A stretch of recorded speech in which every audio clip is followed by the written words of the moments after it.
You know that sound? The specific rip of clear packing tape coming off a cardboard box? It's arguably one of the most satisfying sounds in the modern world. It's right up there with the pop of a champagne cork or, I don't know, the sound of rain against a window when you don't have to go outside. But have you ever noticed what happens about 5 seconds after you open the box? You pull out the item, maybe it's that skincare serum TikTok swore would change your life, or a kitchen gadget you convinced yourself would make you eat healthier, or just a really nice pair of socks. You hold it, you look at it, and then the feeling just kind of evaporates. It's like the air being let out of a balloon. The excitement wasn't in having of the thing. The excitement was in the hunting, the clicking, and the waiting. Once it's actually in your house, taking up space on your counter, it's just stuff. I think we've all been there. It's 11:30 p.m. on a Tuesday. You're tired, you're kind of bored, maybe a little stressed about work the next day. The blue light from your phone is the only thing illuminating the room. You aren't even looking for anything specific, you're just scrolling. And then, bam, you see it. That thing that promises to solve a problem you didn't know you had 3 minutes ago. Your heart rate goes up a little, you imagine your life with this thing, you click add to cart, you double tap to pay, and for a split second, everything feels okay. You feel productive. You feel in control. It's me again, Karen, and I think about money more than is probably healthy, and honestly, mostly because I've spent years trying to figure out why my own brain, and maybe yours too, seems to short circuit when it comes to spending. I've fallen down the money rabbit hole and never really climbed out because the math of finance is easy, right? Spend less than you earn. Simple. But the psychology, the behavior, that is a messy, tangled, fascinating disaster. So today, I want to talk about that disaster. I want to talk about why you keep buying things you don't need, why retail therapy is actually a biological trap, and why willpower is absolutely useless against a brain that thinks it's hunting for survival. This isn't about shaming you for buying a latte, I promise. It's about understanding the chemical hook in your brain so you can finally unhook it. Because honestly, the system is rigged against us. Let's figure out how to beat it. Okay, so let's get the science stuff out of the way. But I'll keep it simple because I'm not a neuroscientist. I'm just someone who reads way too many papers on behavioral economics at 2 a.m. We throw the word dopamine around a lot. We say, oh, I need a dopamine hit, or that gave me a rush of dopamine. And usually we equate dopamine with pleasure. We think dopamine is the feeling of enjoying the cookie or wearing the new shoes. But that's actually not what dopamine is. Dopamine is not the pleasure molecule. Dopamine is the motivation molecule. It's the chemical of seeking. It's the brain's way of saying, hey, pay attention. Something good might happen if you do this thing. From an evolutionary standpoint, this was brilliant.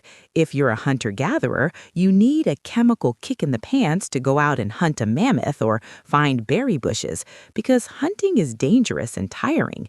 Dopamine is the gas pedal that gets you off the rock and into the forest. The problem is, your brain hasn't really updated its software in about 50,000 years. It still thinks you're on the savannah. It thinks that finding resources is a matter of life and death. So when you're scrolling through an online store and you see a limited edition sneaker or a gadget on sale, your ancient brain goes, resource, resource, get it now or we might starve. It releases dopamine to compel you to act. That's the itch, that's the urge. Here's the kicker, though. The dopamine levels in your brain peak during the anticipation. They peak when you're browsing, when you're putting it in the cart, and especially right after you click buy. That moment of, it's mine, is the chemical high. But as soon as the transaction is complete, dopamine levels drop. And once the item actually arrives, they crash. Basically, your brain is tricking you. It promises that the purchase will make you happy, but the happiness was actually in the pursuit of the purchase. It's like a dog chasing a car. The dog doesn't want to drive the car. The dog just wants to chase it. We're the dog. Amazon is the car. And the worst part is, because the feeling crashes so fast, we immediately start looking for the next thing to chase to get that feeling back. It's a loop. Trigger, action, reward, crash. Trigger, action, reward, crash. It's exhausting, isn't it? Just saying it out loud makes me tired. So that's the biology. But let's talk about the emotional side, because I think this is where things get really interesting and a little embarrassing if I'm being honest. A lot of the time, we aren't buying a product, we're buying a person, specifically a better version of ourselves. This is called the fantasy self. I'll give you a personal example. I have a juicer in my kitchen cabinet. It's massive. It looks like a jet engine. It was expensive. I bought it because I had this vision of juicing Karen. Juicing Karen wakes up at 5:30 a.m. without an alarm. Her skin is glowing. She loves kale. She's organized, energized, and she definitely doesn't eat cereal for dinner. Real Karen? Real Karen likes sleep. Real Karen hates cleaning the pulp out of the juicer mesh, which is arguably the worst task on planet Earth. But when I bought that juicer, I wasn't buying an appliance. I was buying the identity of a healthy, organized person. I thought that if I spent the money, the habit would magically follow. We do this all the time. We buy the expensive journal because we want to be the kind of person who reflects on their day, even though we haven't written anything down since high school. We buy the Peloton gear because we want to be an athlete, even though we hate sweating. We buy the aesthetic storage bins because we want to be organized, but we just end up with organized clutter. Marketers know this. Oh, they know it so well. They don't sell you a mattress, they sell you a perfect night's sleep. They don't sell you a dress, they sell you the night where everyone looks at you. When you click buy on an item for your fantasy self, you get a huge hit of dopamine because for a brief second, you become that person. You feel successful, you feel healthy, you feel organized.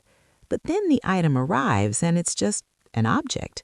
The transformation didn't come in the box. The juicer is just a machine that makes a mess. The journal is just paper, and you're still you. That gap between who you are and who you bought the stuff for is where the regret lives. And usually to deal with that regret or that feeling of not enoughness, we go buy something else to try again. It's a way of soothing ourselves. It's easier to buy the running shoes than it is to actually go for a run. One takes a credit card, the other takes effort. Our brains love the path of least resistance. Speaking of the path of least resistance, we have to talk about how incredibly dangerously easy it is to spend money now. Think about how your grandparents spent money.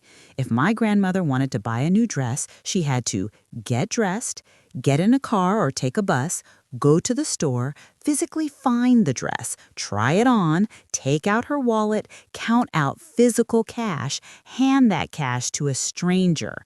That is a lot of steps. That is a lot of friction.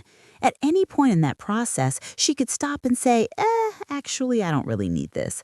Plus, handing over physical cash activates the pain centers in the brain. It physically hurts a little bit to see the money leave your hand. Now, let's look at my Tuesday night scenario. I'm in bed. I'm comfortable. My credit card information is saved in my browser. My address is saved. I see the item. One click, Face ID, processing, order confirmed. It took 4 seconds. I didn't even have to sit up. We have removed the pain of paying. Digital money doesn't feel real. It feels like points in a video game. When you swipe a card or tap your phone, you don't feel the loss of resources. You only feel the gain of the item. Technology has greased the slide so perfectly that we slip into spending without even realizing we've moved. Companies spend billions of dollars on user experience, UX design, and a huge part of that is reducing friction. They want to minimize the time between I want this and I bought this, because in that gap lies your rationality. If they can get you to buy before your prefrontal cortex, the logical part of your brain, wakes up and asks, hey, can we afford this? They win. And let's be honest, they are winning. I have a rule now where I don't save my credit card info on any website. If I want to buy something, I have to physically get up, find my wallet, walk back to the computer, and type the numbers in. You would be shocked at how many times I get halfway to the living room to get my wallet, sigh, and just go, ugh, never mind, too much work. That is the power of friction. If you're trying to stop dopamine spending, you don't need more willpower, you need more inconvenience. Okay, so we've got the hunter-gatherer brain, the fantasy self, and the frictionless technology. But there's another layer here, the deliberate manipulation of your FOMO, fear of missing out. Have you ever been on a travel site looking at hotels and a little red text pops up that says, 3 other people are looking at this room right now, or only one room left at this price? Or you're shopping for clothes and there's a countdown timer at the top of the screen. Free shipping ends in 4:32:11. That makes your heart race, right? That's artificial scarcity. We are biologically wired to hoard scarce resources. If there's only one banana left on the tree, the monkey who grabs it survives. The monkey who says, I'll think about it and come back later, starves. Marketers hack this survival instinct. They create a false sense of urgency to force you into a fight or flight mode. When you're in that mode, you aren't thinking logically, you're reacting. Limited edition, flash sale, vault opening, while supplies last. It's all designed to make you feel like you are losing something if you don't act now. I remember once I bought this specific eyeshadow palette. I don't even wear eyeshadow that often, but it was a collaboration and it was limited edition and everyone on Instagram was freaking out about how it was going to sell out in 10 minutes. I sat there refreshing the page, sweating. I got it. I felt like I had won the Olympics. It arrived. I used it twice. It's currently in a drawer gathering dust. I didn't want the eyeshadow. I wanted to win the game. I wanted to secure the resource. I was scared of being the one left out. When you see those countdown timers or those low stock warnings, I want you to take a deep breath and ask yourself, if this item wasn't on sale or if there were a million of them available, would I still want it as badly? Usually, the answer is no. You don't want the thing, you just don't want to lose the opportunity to have the thing. There's a big difference. Then there's the emotional coping mechanism, the I deserve this spending. We live in a really high-stress world. Burnout is real. Work is demanding. The news is the news. So spending becomes a way to self-soothe. It's what we call doom spending. You have a bad day at work? Buy a coffee. You fought with your partner? Buy a new shirt. You feel lonely? Order takeout. We use small purchases as little treats to get through the day. And look, I'm all for treating yourself. I love a good treat. But when treating yourself becomes your primary coping mechanism for stress, that's when it gets dangerous. Because you aren't actually fixing the stress. You're putting a Band-Aid on a bullet hole. If you hate your job, buying a new purse isn't going to fix the job. It might make you feel better for an afternoon, but the job is still there tomorrow. In fact, now you're more tethered to the job because you have to pay for the purse. It becomes this cycle of misery. You work to make money, the work makes you stressed, you spend the money to alleviate the stress, which means you have to keep working. It's the golden handcuffs, but sometimes the handcuffs aren't gold, they're made of Sephora points in Amazon boxes. I had a period in my life where I was really unhappy in my career, and my spending exploded. I was bleeding money. I was buying clothes for a life I didn't have, gadgets to optimize my time, just endless stuff. I realized later that I wasn't buying things. I was trying to buy control. My life felt out of control, but I could control this transaction. I could control what went into the cart. It was a tiny hit of agency in a world I felt powerless. When you find yourself stress spending, try to pause and identify the emotion. Are you actually what I call halt? Hungry, angry, lonely, tired. Shopping fixes none of those things. Food fixes hunger. Communication fixes anger. Connection fixes loneliness. Sleep fixes tired. Shopping just drains your bank account. Okay, we've diagnosed the problem. We know the brain chemistry, the marketing tricks, the emotional voids. Now, what do we actually do about it? Because I don't want to just leave you feeling depressed about your biology. The good news is, once you know the tricks, you can outsmart them. Here is my practical toolkit for stopping the dopamine spending loop. 1. The 72-hour rule, the cooling off period. This is the holy grail. If you see something you want, you are allowed to add it to your cart. But you are not allowed to check out. You have to wait 72 hours. Why 72? Because dopamine acts fast, but it fades fast. Usually, after 24 hours, the urgency drops. After 48 hours, you forget about it. After 72 hours, you look at the cart and go, why did I want a neon sign that says good vibes only? If you still want it genuinely after 3 days, you can buy it, but 90% of the time, you won't. 2. Add friction. Make it hard. Like I mentioned earlier, delete the apps, unsave your credit cards, unsubscribe from the email list. Those emails are triggers. They are phishing lures. If you don't see the sale, you won't want the sale. Put a sticky note on your credit card that says, is this for the real me or the fantasy me? Or do I need this or am I just bored? Force yourself to answer that question before you type in the numbers. 3. Calculate the life energy cost. This is a concept from the book Your Money or Your Life, and it changed everything for me. Don't look at the price in dollars. Look at it in hours of work. Let's say you make $20 an hour. You want a pair of headphones that cost $200. That is 10 hours of work. That is more than a full day of your life sitting in that office chair, dealing with those emails, sitting in that meeting you hate. Is it worth it? Sometimes yes. Sometimes the headphones are worth the day of your life. But a lot of the time, when you frame it that way, the cheap plastic trinket suddenly seems incredibly expensive. You realize you are trading your time, your limited time on this earth, for stuff.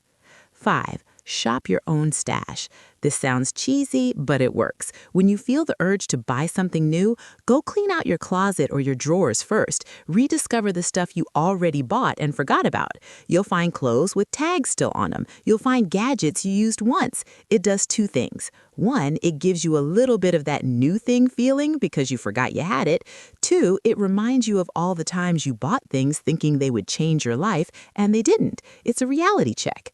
6. Find cheap dopamine. You can't just remove the coping mechanism without replacing it. Your brain still needs dopamine. You just need to get it from sources that don't bankrupt you. Go for a walk, exercise releases dopamine. Call a friend, social connection releases oxytocin and dopamine. Finish a small task like making your bed or doing the dishes. Accomplishment releases dopamine.